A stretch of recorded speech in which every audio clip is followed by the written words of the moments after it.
So we started last week, we've been in a series on stress for a little while, and last week I started talking about this really important topic of resilience, and I had to break the message into two pieces because when I started timing it, I'm like, I can't do it all in one Sunday, which is very common with me. And I also didn't want to just let it all go. And so this is the continuation of what we started talking about last week with this important subject of resilience. When I think about resilience, one of the people that comes to mind for me is this woman. Do you recognize her? Do some of you know who she is? Joni Eareckson Tada is her name. In 1967, she was 17 years old, full of life, full of energy, athletic, competitive, loved riding horses, loved swimming. And she went at 17 years of age. She saw this little platform in the water, and she dove off, not realizing the water was really, really shallow. She broke her neck. At the age of 17, she became a quadriplegic. All her dreams died at the age of 17. I mean, just unbelievable. And yet, if you know anything about her story, she has lived the most amazing life since that happened. Just an incredible life and a story of resilience. Despite living, by the way, in constant pain every day, she has constant pain. She taught herself to paint with her teeth. So she holds the brushes you can see in her teeth, and look at what she can do. I mean, there's just no way I could do that with my hands, and she can do it with her mouth. I mean, incredible, right? So on top of that, she's written over 40 books. She's written and published 40 books. She runs a daily radio show that she's done for years. She is a national speaker and an advocate for people with disabilities around the world. She runs a nonprofit to help get wheelchairs to people in third world countries. I mean, it's one of the most amazing stories of resilience I've ever heard. I mean, to have accomplished so much from a wheelchair is just amazing, right? It's just an incredible story of resilience. And we started talking about resilience last week, and I said it's one of the most important character qualities you can ever develop. Because the question isn't, are we ever going to need it? The question is, when will we need it next? And so we started with this definition last week. It's the capacity to prepare for, recover from, and adapt in the face of these four big things, stress. And I want you to think about your own life in the last week. Did anything stressful happen to you in the last 7 days? Some of you, yeah. Some of you, no. Right? Some of you, something stressful has been going on a lot longer than that. How about adversity? Did anything go wrong? Something unplanned happened. Trauma, obviously. You're talking about really significant loss. Betrayal. Or how about just challenges? This is where we need resilience, right? Some of you are in the middle of one of those four things right now.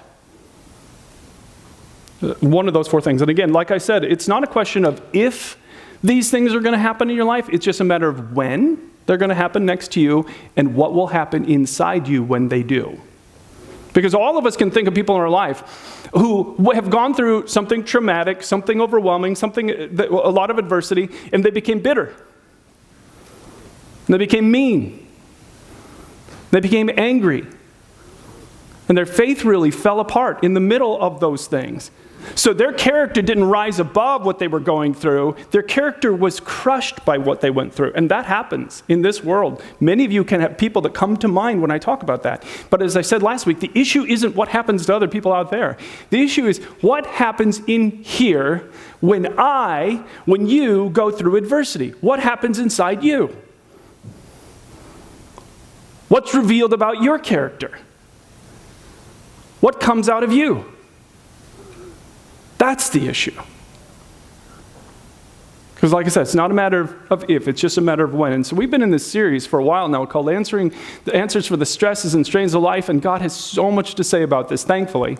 And we're going to continue what we started last week, how to bounce back when things are tough. So I want to ask you to open your program. Inside, you'll grab these notes, take the notes out, and you should have a pen either in your section in front of you or they're back there if you need them. If you're watching online on our YouTube channel and you want our notes, go to our website at penulchurchlife.com, and you can download these notes today for free. Super important subject. And like always, we're starting by skipping point number 3 and going to step number 4. So you can see they're numbered. Step 1 and 2 we did last week. Step 3 I'll never do. Step 4 is where I really want to focus today. And step 4 is really this. It to me is the most important element of all of this when it comes to resilience. Is you've got to learn how to turn your mind to God in those times when you need resilience. Learn how to turn your mind to God. One of the most interesting resilience stories I ever read was this true story of when Britain colonized India. They introduced golf to India, and so they built their first golf course in Calcutta. And they had a little problem once they built the golf course, because if you know anything about India, got lots of monkeys. So the monkeys in the trees, you see this ball come rolling down the fairway, right? You know what they do? They jump out of the tree, run into the course, grab the ball, and crawl back up in the tree. The golfers tried everything, throwing things at them, and what they learned is in a short time, the monkey would get this. They would think it's a nut or something to eat, right? And so they would try and bite it and throw it, and then eventually they'd throw it down because they didn't keep it. And so they finally had no choice. What are you going to do? You can't get rid of all the monkeys. And so they created a new rule on the golf course, and it says, play the ball where the monkey drops it. That was the rule, right? That's adapting in the face of a challenge that you cannot overcome, right? There's no controlling it. So, the new rule, play the ball where the monkey drops it. I'm not making that up, that's true. And it's a great example of one of the challenges of resilience is that sometimes the thing that you're trying to have some resilience in, you have no control over. None. You don't control monkeys. And all of us have monkeys in our life that we have zero control over. And that's where it is imperative in those moments when we have absolutely no control that we win what's going on up here in our mind. I love, and many of you heard me talk about my love for the field of neuroscience. I follow a blog with this neuroscientist who blogs pretty much every week about the subject. It's so fascinating what's going on in our brain. Did you know, and I read this a couple of weeks ago, I just was so amazed by it. The article said every single minute of every day your body is physically reacting. It said it's literally changing in response to the thoughts that are running through your mind. Every single moment of every single day, your body is changing in response to whatever you're thinking. And I was so stunned by the significance of that sentence. And went on to explain, it says, you ever heard of something called the placebo effect? You ever heard of this? So placebo effect? So the idea is that if a drug company comes out with a brand new, let's say, a drug that cures male pattern baldness, right? So I want this drug, very bad. So anyway, so let's say that they're looking for people to test the drug. You know what they do, right? They have two groups of people. They divide them into two. They give some the real drug and some they give sugar pills or something else, right? So it's fake. It's nothing. And they don't tell you which one you're in. But do you know that consistently both groups improve? Did you know that? That's called the placebo effect. Both groups improve. This was getting nothing. The only thing they're getting is the belief that my hair is regrowing, right? And all of a sudden they see significant changes in their medical condition, their physical health, their mental health. You can do it with antidepressants. They do it with those too. It's like all of a sudden I feel a lot better. It's like you're getting a sugar pill. You're getting nothing. But the placebo effect works. That's their point. Every single moment of every day, the thoughts that you're thinking are directly impacting your life, every moment. So the fascinating thing is, when you think about this, some of you right now are in the middle of something very, very stressful. Or maybe the way to say that is that you have been in the middle of something stressful for a very long time now, right? And you need to remember that every single thought you have in your mind is changing me. Now that's good news and bad news. The bad news is some of you, the thoughts in your mind are, this is never going to get better. This is always going to be this way. I'll never recover from what I'm going through. You know, these changes will keep happening and I won't be able to keep up with them. Or my situation is hopeless and I'm trapped and there's nothing I can do. Every thought you're thinking is changing you. Some of you, the saddest thoughts that I see people think, and I've struggled with, I'm not pretending like I haven't in my past, I certainly have. Some of you, the saddest thoughts that some of you are thinking is, you're in the middle of some adversity, and the thought in your mind is, see, I knew all along, he doesn't love me. I knew it. And this is just the proof of that. Every thought you think is changing you. You think those thoughts, then the impact will be significant, right? You'll be depressed, you'll be anxious, you will be scared. For some of you, you can feel the temperature in your connection with God just turning down. You know you used to love him more, you know you used to encounter him more, you know you used to experience him more, you know that different things used to be more important spiritually in your life, and they are not today. And it's because every single thought you think is changing you. Every single thought affects us, which is why the Bible's so big about what we're thinking. The Bible says this, I want you to learn, and Paul wrote to the Christians, and by the way, he wrote this from prison. He said, I want you to learn to fix your thoughts on what is true and honorable and right and pure and lovely and admirable. I want you to think about things that are excellent and worthy of praise. So look at these two phrases together. He said, I want you to do these two things with your mind. Fix your thoughts and think about things. Fix your thoughts and think about things. Both of these are mind pieces, right? And notice the intentionality of it. I want you to choose what you think about. I want you to choose what's going on in your mind. You get to choose that. Now, here's the thing I say all the time. You don't get to choose the first thought, right? You don't choose the first thought. But you always can control the second, third, and fourth, and fifth, and 105th, and 2000th, right? You choose that. You get to choose what you put in your mind. Right now, again, I've done this experiment with you many, many times. If I were to say to you, I want you to think about a pink elephant. I want you to think about a pink elephant with a big, long trunk, and I think about a pink elephant with a long, bushy tail, swatting flies, right? You can't get the pink elephant out of your mind. Matter of fact, stop thinking about a pink elephant right now. Stop thinking about it. Don't think about a pink elephant. Don't think about a pink elephant holding peanuts in its trunk, making the noise with big, long tusks. Don't think about it. Whatever you do, don't think about a pink elephant, right? So you get some control over what goes on in your head. You can fix your thoughts on things, or you can choose to think about things and replace them. So how do we do this? Here's what I want you to know. If you'll learn what we're talking about today, you can learn how to have hope and peace and joy and happiness regardless of the circumstances that are going on in your life, regardless of the adversity that you're experiencing. And the key to this is this. I have to learn how to put his promises in my mind. His promises are the key to everything. I put his promises in my mind. They are the key to everything. And that's why that verse is so intentional about it. Fix your thoughts on these things. Think about these things. You have to put them there. They will not be there. So let me show you the verse that years ago, I memorized this verse. I have loved this verse. One of my favorite verses in the Bible, 2 Peter 1:4 says, because of God's glory and excellence, God has given us great and precious promises. In other words, great in terms of scope. He has made amazing promises to us. And when you learn how to apply these in your life, they become more precious to you. These are the promises that enable you to do two things. You share his divine nature.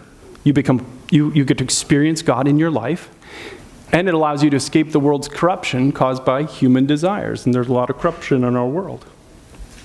So he says, his promises, these great and precious promises, will change your life if you learn to live your life by them. So flip your notes over on the back and look at the 4 key promises that I constantly focus on when I'm in the middle of adversity. As a matter of fact, for me, this was really, what I've written here today is like the crystallization. It brought together everything that I've been learning for the last 15 years or so.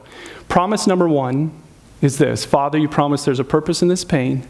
If you've never read Hebrews chapter 12, if you're in the middle of something really stressful this week, go read Hebrews chapter 12, especially verses 7 through 11, or Psalm 33, 4 and 5. If you're in the middle of adversity, look what he's promised. In Hebrews 12, he says, here's what the truth is. The writer of Hebrews said, listen, I want you to learn to view everything difficult in your life as if it was discipline from the hand of the Father above. Doesn't say it is. Everything you're going through, it wasn't discipline. God didn't make Johnny Erickson Tata wheelchair bound for the rest of her life because she'd been naughty. Okay, that's not what the passage is saying. It's saying, I want you to learn to view it that way. And he says, obviously, when you're being disciplined, the number one key is, what do you want me to learn from this? And he says, it will change your life if you let those difficult times train you. So it does again, it doesn't say that it is, but it says that it will change your life if you approach it with the right thought in mind. So again, here's the question that I ask. Father, what would you like me to learn from this? What do you want me to learn in the middle of this difficult situation? Promise number 2. Father, you promised you're already at work bringing good from this. Romans 8:28 promises that. Matter of fact, there's a big song right now, a popular song on the Christian radio, and the chorus says that if it's not good, he's not done yet. Some of you have heard this song. If it's not good, he's not done yet. Because he made you a promise that he will bring good out of everything you go through. Has God brought good out of Johnny Erickson Tata's wheelchair? I mean, he's brought tremendous good into this world. That's the power of our God. That he can even take a horrible accident and bring tremendous good out of it. Do you think, so think about what you're going through right now. Think about the most stressful thing in your life.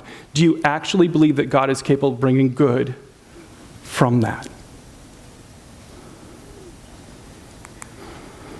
The prayer of faith is, so I look forward to seeing what you're doing and how you'll bring good from this. I focus on what he's promised. I set it in my mind. The third thing he's promised is again and again that he will help us. Matthew 7:11, Jesus said that. James 4:2, he says, you have not because you ask not. Again and again. And so we say, I'm asking for your help and I'm trusting you. I can't wait to see how you're helping me. Because he can't lie to you. And then the fourth promise, you promised to restore my soul. And some of you really need that promise. Just go read Psalm 23. It's a very famous psalm. The Lord is my shepherd. He restores my soul. And some of you, your soul is really broken today. You're in a lot of pain. And God has said, I restore souls. And so by faith we say, I'm grateful that you're already working to heal me. And when I was thinking about this last week, these promises aren't new to me. They're in my prayer notebook, and I pray them regularly, but all of a sudden it's just like, oh, these are the major promises in the Bible. His promise of purpose, right? That he can bring good, that there's something that I can learn in my life no matter what I'm going through. The promise of redemption, that he can bring good from it. The promise of help. And even the promise of restoration, that he can restore me after this is all done. So let me go back to Johnny Erickson Tata. So this is her shortly after she was paralyzed. 17-year-old girl. And so I've told you how the story ends, right? Amazing life. Author of 40 books. She gets married. She runs a ministry for disabled people. She's a successful painter, and her paintings make lots of money. I mean, she's just incredible. But at that point, she had no idea what her future held. At that point, she was so depressed and discouraged that she wanted to kill herself. All she wanted to do was die. Oh, and can you blame her? 17 years old, your whole life changes. You're in a wheelchair for the rest of your life. You have no feeling in your hands or feet. You can't even stand. You'll never walk again. You think you'll never be married. You think you'll never do anything. You think your future's over. All she wanted to do was take her own life. The problem was she couldn't do anything to take her own life, right? And nobody was going to help her. But she was a strong Christian. And here's what she said. The promises of God spoke to my suffering heart. Every promise I've just listed to you, she said this, I thrive on the Bible, on the promises in the Bible. They are my meat and drink. She said, when I'm distressed, when my pain seems overwhelming, because she lives with daily pain. If you ever see her talk, you'd never know it. She said, and I feel like I can't go on. I hold fast to the promises in the Bible. They keep my mind from wandering down dark and depressing paths. Does your mind ever go down those paths? As if all this wasn't enough, in 2010, Johnny was diagnosed with breast cancer, stage 3. And so now all of a sudden, she has to endure chemotherapy, all the pain that comes with cancer treatments. I mean, you can just imagine the nightmare that this was. So again, what did she do? She said, I went right back to what God had promised me. She said, I leaned on my faith and his promises to draw strength to go through it. Here was one of her favorite promises. Look at this, Isaiah 41:10. Fear not, I'm with you. Be not dismayed. I am your God. I will strengthen you. I will help you. I will uphold you with my righteous right hand. Can you see why she found strength in that promise? For some of you, that's the verse you need to write down and put on your fridge this week. That God has made this incredible promise to you that he is with you. He will help you through anything you're going through because he cares about you. I'm happy to tell you that she made it through the cancer treatments and cancer's in remission. She said recently, this woman's faith, she said, we can welcome trials as friends. Now, she gets to say that after what she's been through, right? She gets to. She said, we can welcome trials as friends. She said, if you don't know this, if you don't welcome them, it's because you don't realize that they're there to push you down the road to Jesus. She said that's what suffering does. It stretches your soul's capacity for God. Wow. So for those of you in the middle of something really, really stressful today, maybe been, like I said, in the middle of it for a while, what are the thoughts that you're allowing in your head? Are they making your life better, allowing you to feel peace and joy and contentment, or are they making your life worse? You choose that, and the promises of God are the key to that. Now, it's easy to sit in a room like this and talk about the promises of God and say, all right, good. It makes sense. You can see people's lives being really changed by the promises of God who do this. But then you go out there, and what will happen is that the pain will scream really, really loud. And the difficulties will be right in your face again.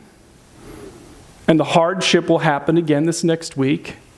And what so often happens in my life is that these principles that I know to be true, I know these things are true, fall right out of my mind once we leave here. So this is why the second thing, and the only other thing I want to tell you today is you have to find some way to use spiritual reminders to build your faith. You have to find some way to use spiritual reminders to build your faith. How are you going to keep this in your mind? In the Old Testament, they did this in a really humorous way to me. When God would give the nation of Israel a huge victory, what they would often do is either stack up some stones, or maybe sometimes they would use just a single stone, and here's an example of that. So it says, then Samuel, who was a prophet and leading the nation, took a stone, he set it up between these two communities, Mizpah and Shen, and he named it Ebenezer, which, by the way, means stone of remembrance. That's what it means. It says, thus far the Lord has helped us. And so every time they would walk by the stone, they'd go, remember that time? Remember that time God did that? Wasn't that cool? Man, that was so cool when God did that. And it was a reminder to them constantly of how God had been with them. And we need these spiritual reminders in our lives because life is hard. And there's a lot of stressful stuff happening in our world right now. There's a lot of stressful stuff happening in your world right now. Right? So we need these reminders to be able to keep our minds fixed on the things that are true. And so here are the most common ones I use. So this is my work desk at home, a small portion of it. And this, as you can see, I use sticky notes all the time. And I have Bible verses that mean something to me that focus on his promises. The far right one, Exodus 14:14 says, the Lord will fight for you. You need only be still. It's one of my favorite promises of God. And I have it just hanging up, and I read it constantly during the day as a reminder to me that God's with me. He's got me. He'll fight these battles. I don't have to fight them all. The other thing that I use all the time is when I got this part done on the back of my notes, these 4 promises, like I said, it really crystallized thinking I'd had about this for a long, long time. I'd never thought about it in terms of this. So I took a picture and I put it on my phone. And anytime something difficult happened this last week, I just opened my phone and reminded myself of the things that God had promised me, that there was a purpose in this difficulty, that he would bring good from it, and that he would help and he would restore. These are the promises that God has made us. But my number one thing, and some of you know I've been doing this for years, it's on my phone. At the top of the hour, my phone goes off. For years I've been doing this. And when my phone goes off, it says 3 little letters, which remind me to turn my attention back to God no matter what I'm going to. And I changed that message this week. And I changed it because of this. 3 weeks ago, I told you a story on a Sunday morning, or during a service, about my hero of the faith, George Mueller. So if you were here 3 weeks ago, you heard this story. George Mueller lived in Bristol, England in the 1800s, and I know some of you could tell this story now because I've told it so many times, but I just never get tired of hearing about it, because in the 1800s in England, if your mom and dad died and you were a child, tough luck, you were out on the streets.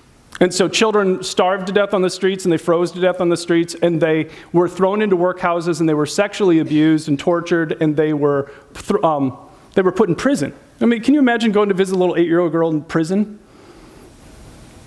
It's the world they lived in.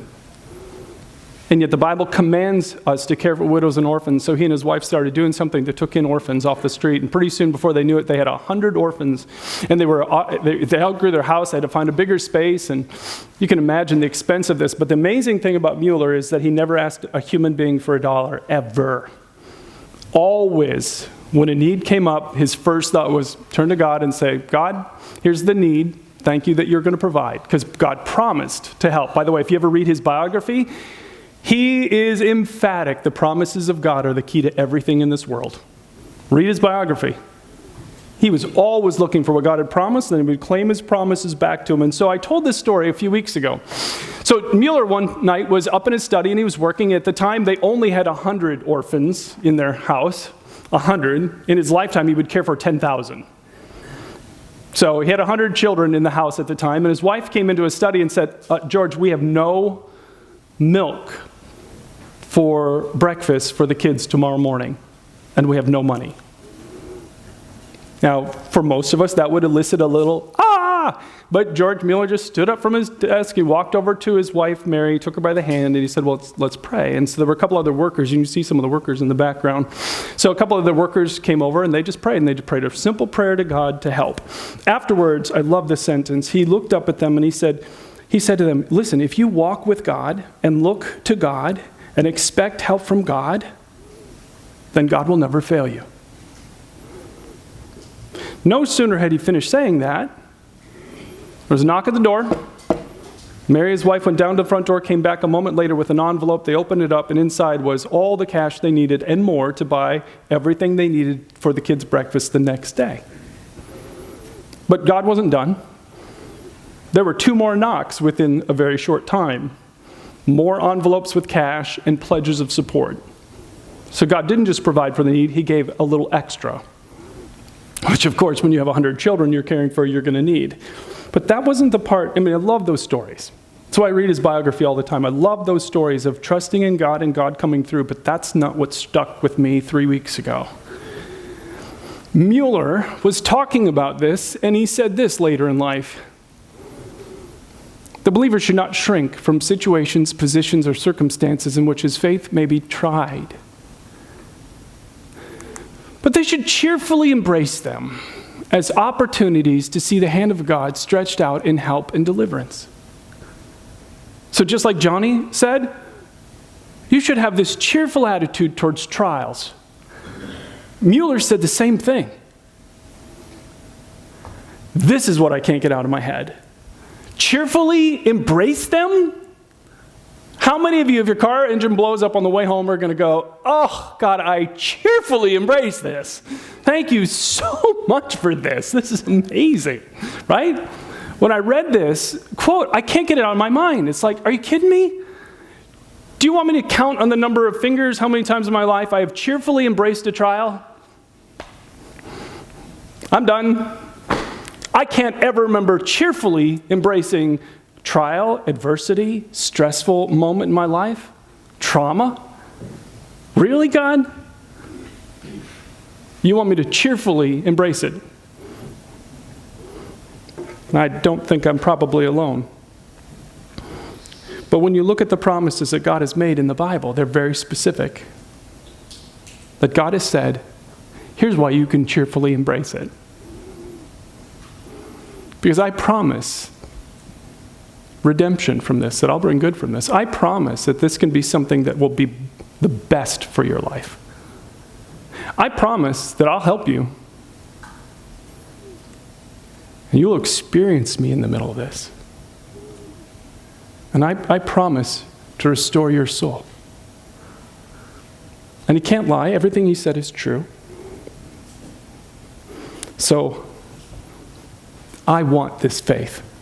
I don't have this faith, but this is what I want. So I made some changes to my life a few weeks ago. Number one is I have sheets that I write down the things I'm praying about, and on the prayer sheet, I wrote this phrase down. I cheerfully embrace this as an opportunity to see your hand, O God, stretched out to help and deliver me. So I wrote that down, and then God does what he does, right? He lets you experience something stressful, adversity. And so the next morning I got up and I had my prayer notebook and I read that, and here's the truth. I'm being really truthful, okay? My mind believes that sentence. So I said the words to God. I made my will work my mouth so that my words said that. And my heart said, nope, don't believe this. I'm not cheerful. So I made another change. At the top of the hour, when my phone goes off now, one of the coolest things is it's synced to my watch, and so I have it silent so it won't go off during the service, but in just a short time it's about to go off. And it doesn't just say those letters, it now scrolls across and it says, I cheerfully embrace. So all day long, I have this visual. Just literally this morning on the way to church, I was thinking about something stressful in my life. My watch went off and it scrolled across, I cheerfully embrace. I'm like, doggone it, I'm literally teaching this morning on it, and I'm not cheerful. You're right, God, sorry. And all day long I get this constant spiritual reminder that every promise he's made me is true. And I want the life that George Mueller had, a life of supernatural experiences with God. And you don't get it without faith. And if I'm going to put my faith and trust in God, that means that every single time something difficult happens in my life, that I turn right back to him and said, I cheerfully embrace this as an opportunity, oh Father, to see your hand of deliverance and help in my life. And the more we get better at this, then you know what's going to happen. You're going to start telling God stories of how God showed up in your life to do what he promised, to help you and deliver you in ways that you could never have ever dreamed or imagined. Because either every promise he's made is true and he's going to do it, or any of them are lies and we're all wasting our time anyway. But I don't believe that. Every promise he's made us is true. And if you will face your adversity focused on his promises, trusting in him, you will experience him. So a couple of things as we finish up today. When you think about anything stressing in your life, what comes to mind? What's stressing you out today? And I really want you to think about, are your thoughts helping or hurting today? For some of you, this idea of the promises of God is confusing, so just Google it. Google the phrase, the promises of God. Matter of fact, make it even more specific. The promises of God plus adversity. And look what he's promised you. And take one of those promises When it strikes you, you read it, and it's like, oh my goodness, this is really helpful, then put it somewhere. Maybe that verse that Johnny Erickson Tata used during her cancer treatments was helpful to you. Then put it somewhere. You see the ones that are on my desk at home all the time. I just change them as I need different promises. Find a way to fix your mind on those. And here's the big question I want you to think about as we leave today. Can you, by faith, begin to embrace these promises, these moments of adversity as opportunity to see God's hand in your life? Can you do that? For some of you, it's going to be an act of the will, just like it is for me. It's not here yet. It's only here, and it's here. But you know what? I know that it'll be here. I know it. Let me have you bow your heads. Some of you are in the middle of something really difficult. I put those words back up on the screen for you. And for you today, I really am challenging you right now at the end of the service to pray that prayer of faith. And I know for some of you, it's so painful that the word cheerful trips you up. That's okay. It's still important to say it by faith. To say to God, I trust you and your promises so much that I cheerfully embrace this as an opportunity to see your hand, oh God, stretched out to help and deliver me. And make that your daily prayer like it is for me, and then watch what God does. Watch what God does. Now, for those of you who are just exploring your faith with us here, either watching online or here in the room today, we talk about God as a personal God who wants to do so much in your life. He does. And it begins with this decision to surrender to Him. You have to make the decision to let Jesus Christ be a part of your life. He loves you so much that He came to this world and died on a cross 2,000 years ago for all of us. I don't deserve to have God in my life. I don't deserve it. No human does.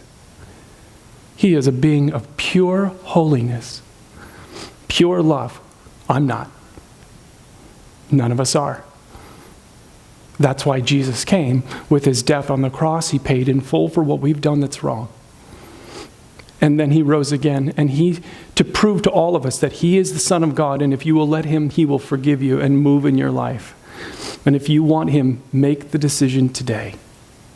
Say, Jesus, I'm turning to you. In your heart, just say something like this. Say, Jesus, I'm turning to you today.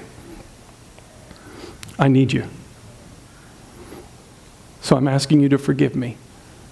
Be the leader of my life today. In Jesus' name, amen. As we finish up, I want to ask you all to take the little connection card out of your program. If you're a regular attender, just put your name down, but maybe there's something you want us to pray about. Some of you are dealing with some big adversity issues. There's a section where you can write that down, and we have a team of people that'll pray for you. So let us know. Maybe you prayed and asked for His gift of forgiveness or renewed your commitment. Just check that box and let us know. We'll send you something nice in the mail today, or this week, as just something to encourage you as you take your next steps with God. Then what you do with this is drop it in one of the 2 offering boxes back on the back walls where you came in. So thanks so much for coming, and we hope to see you again next week.